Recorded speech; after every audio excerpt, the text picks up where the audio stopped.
అందరికీ క్యాలెండర్‌లో రోజులు మారుతున్నాయో లేవోనండి బాబు. నా జీవితంలో మాత్రం రోజులు ఏం మారట్లేదండి. అలాగే ఉన్నాయండి. అదేంటంటారా? పొద్దున్న లెగిస్తే ఈవినింగ్ వరకు పని, పని, పని. ఈ పని హడావుడిలోనే పడిపోయి ఉన్నానండి బాబు. నా పనికైతే ఫుల్ స్టాప్ కామాలైతే ఏం లేవు గైస్. ఇంకా దీని గురించి ఒక మహానుభావుడు ఏం చెప్పాడంటే, "పని చెయ్యి, కానీ ఫలితం ఆశించకు" అన్నాడండి. నేను కూడా అంతే గైస్. పని చేస్తాను కానీ నా పనికైతే ఫలితం ఏముండదండి.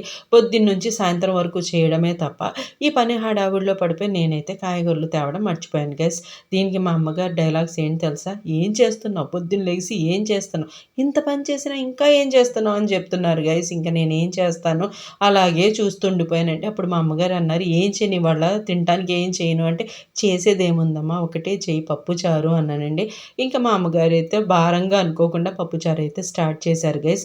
నేనైతే నా పనిని బాధ్యతగా చేస్తున్నానండి. మీరు కూడా ఈ వీడియోని భారంగా, పనిగా అనుకోకుండా ఒక లైక్ కొట్టండి.